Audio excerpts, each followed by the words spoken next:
Hello everyone, एक बार फिर से आप सबका स्वागत है हमारे यूट्यूब चैनल डिलीजेंस स्कूल में, जहां पे हम लोग डेली बेसिस पे कवर करते हैं एसएससी एमटीएस के लिए मोस्ट इम्पॉर्टेंट और सिलेक्टेड जीके क्वेश्चंस। तो बिना देरी किए बढ़ते हैं अपने पहले प्रश्न पे। पहला प्रश्न है हमारा, दिलवाड़ा जैन टेम्पल कहाँ पे है? जैन मंदिर जो है वो कहाँ पे है? ऑप्शन है हमारे पंजाब, महाराष्ट्र, राजस्थान या फिर मध्य प्रदेश। तो जो आपका ऑप्शन नंबर सी है ना, इसका सही आंसर होगा। राजस्थान में आपका जैन मंदिर है। एक और मंदिर है जो कि राजस्थान में है। वह कौन सा मंदिर है? ब्रह्मा जी का मंदिर है, जो कि भारत में सिर्फ इकलौता है। और वो कहाँ पे है? पुष्कर में है। ठीक है, वो कहाँ पे है? पुष्कर में है। जो कि पुष्कर कहाँ पे है? वो आपका राजस्थान में ही पड़ता है। और महाराष्ट्र में कौन सा टेम्पल है? पंजाब में। पंजाब में आपका गोल्डन टेम्पल, जो जिसे हम लोग स्वर्ण मंदिर कहते हैं, वो आपका पंजाब के अमृतसर शहर में है। और मध्य प्रदेश में छतरपुर के पास पड़ता है खजुराहो। ठीक है, खजुराहो जो है वो छतरपुर के पास पड़ता है। और ये खजुराहो कहाँ पे है? मध्य प्रदेश में है। एक मंदिर और पूछा जाता है, दशावतार गुप्तकालीन दशावतार मंदिर कहाँ पे है? तो ये आपका उत्तर प्रदेश में है। उत्तर प्रदेश के ललितपुर में स्थित है। ललितपुर वही जिला है जो मध्य प्रदेश से 3 ओर से घिरा हुआ है। और लिंगराज टेम्पल कहाँ पे है? ये भी महत्वपूर्ण मंदिर है। लिंगराज टेम्पल कहाँ पे है बताएं जरा। ये आपका पड़ता है उड़ीसा में। और पद्मनाभ स्वामी मंदिर ये आपका केरल में है। इसके बाद का अगला प्रश्न, कोणार्क मंदिर का संबंध किस देवता से है? कोणार्क मंदिर का संबंध आपका सूर्य से है, सूर्य भगवान से है कोणार्क मंदिर का संबंध। और ये है कहाँ पे? ये आपका उड़ीसा में स्थित है। ठीक है, उड़ीसा में जो है ये सूर्य मंदिर स्थित है। अगला प्रश्न हमारा, कौटिल्य का संबंध कौन सी किताब से है? कौटिल्य जिन्हें चाणक्य के नाम से जाना जाता है, उनका संबंध कौन सी किताब से है? तो इसका जो राइट आंसर होगा ऑप्शन नंबर ए है। अर्थशास्त्र के जो लेखक है वो आपके चाणक्य, कौटिल्य, विष्णुगुप्त, इनके 3 नाम हैं जो कि परीक्षाओं में पूछे जाते हैं, बार बार रिपीटेड है। तो अर्थशास्त्र कौटिल्य ने लिखी है। और इंडिका किसने लिखी है? वो लिखी है मेगस्थनीज ने। मेगस्थनीज ने जो है वो इंडिका पुस्तक लिखी है। मेघदूतम किसने लिखी है? लिखी है महाकवि कालिदास ने। और डिस्कवरी ऑफ इंडिया लिखी है पंडित जवाहरलाल नेहरू ने। ठीक है, पंडित जवाहरलाल नेहरू ने जो है वो आपका डिस्कवरी ऑफ इंडिया लिखी है। अगला प्रश्न हमारा, भारत के लिए संविधान सभा का प्रस्ताव किसने रखा था? ऑप्शन नंबर ए इसका सही होगा। एम.एन. राव ने संविधान सभा का प्रस्ताव रखा था। और जो बी.आर. अम्बेडकर हैं, ये आपके ड्राफ्टिंग कमेटी मतलब प्रारूप समिति जो है उसके अध्यक्ष कौन थे? बी.आर. अम्बेडकर थे, भीमराव अम्बेडकर। और पिंगले वेंकैया, इन्होंने फ्लैग को डिज़ाइन किया था। जो हमारा नेशनल फ्लैग है तिरंगा, उसको डिज़ाइन किसने किया था? पिंगले वेंकैया ने। अगला प्रश्न हमारा, कुमार संभवम निम्नलिखित में से किसकी रचना है? अबुल फजल की। अबुल फजल की तो है आईने अकबरी, जिसे अकबरनामा कहा जाता है। अकबरनामा जो है वो अबुल फजल की पुस्तक है। और महाकवि कालिदास इसका सही आंसर होगा। कुमार संभवम जो है महाकवि कालिदास जी की पुस्तक है। पाणिनि का संबंध किससे है? ये है अष्टाध्यायी। अष्टाध्यायी जो है वो पाणिनि द्वारा लिखी गई है। और कबीरदास बीजक जो है कबीरदास की एक प्रमुख पुस्तक है। इसके बाद का अगला प्रश्न, निम्न में से विश्व पृथ्वी दिवस कब मनाया जाता है? ऑप्शन है हमारे 22 मार्च, 22 अप्रैल, 22 मई या फिर 21 जून। तो इसमें का सही आंसर होगा जो हमारा 22 अप्रैल है। इसका सही आंसर होगा 22 अप्रैल को विश्व पृथ्वी दिवस मनाया जाता है। और 22 मार्च का संबंध किससे है? जल दिवस से। ठीक है, विश्व जल दिवस जो है वो मनाया जाता है 22 मार्च को। और 22 मई को क्या मनाया जाता है? 22 मई को मनाया जाता है जैव विविधता दिवस। और 21 मई को योगा दिवस। ठीक है, योगा दिवस जो है वो आपका 21 जून को सेलिब्रेट किया जाता है। अगला प्रश्न हमारा, national aluminium company limited NALCO का पंजीकृत कार्यालय कहाँ स्थित है? झारखंड, उड़ीसा, आंध्र प्रदेश या फिर छत्तीसगढ़।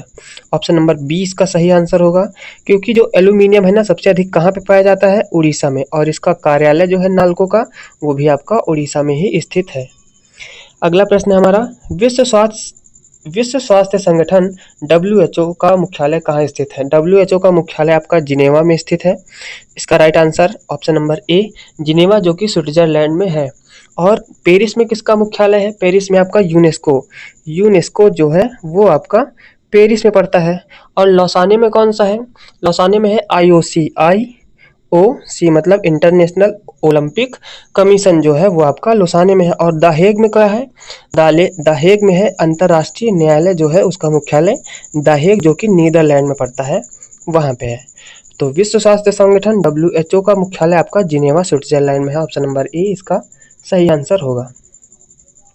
अगला प्रश्न, बनारस हिंदू विश्वविद्यालय की स्थापना मदन मोहन मालवीय जी ने किसके साथ मिलकर की थी? किसके साथ मिलकर की थी भैया? इंपॉर्टेंट है, इंपॉर्टेंट मार्क करो हैशटैग लगा के, ठीक है। किसके साथ की थी?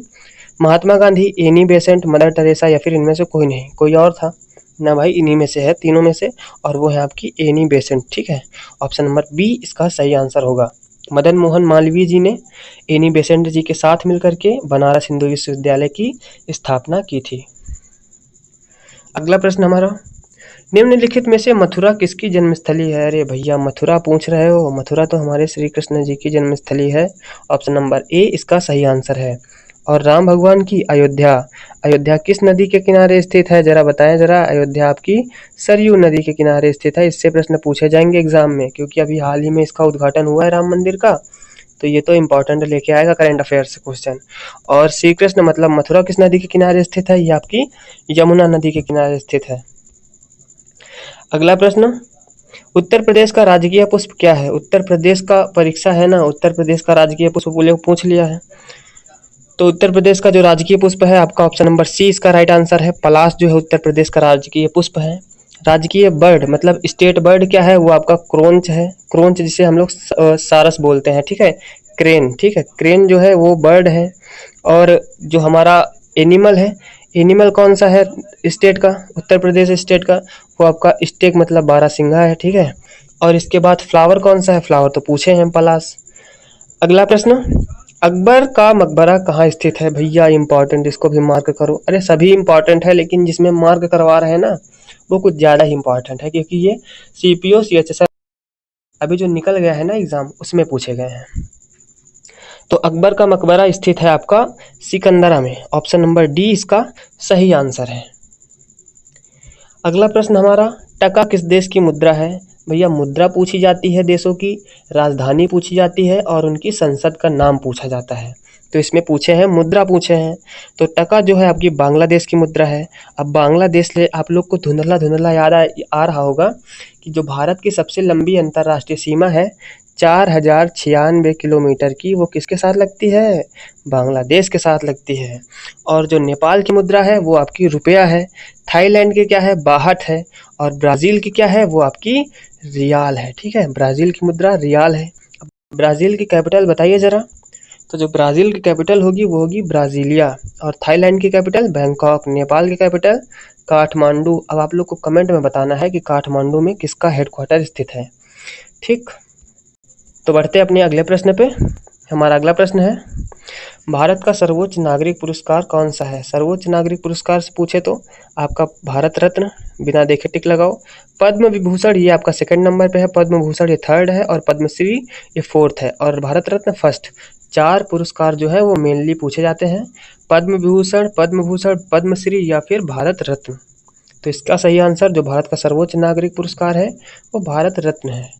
तो आज के जो हमारे मोस्ट इम्पॉर्टेंट प्रश्न थे उनका हो चुका है निपटारा।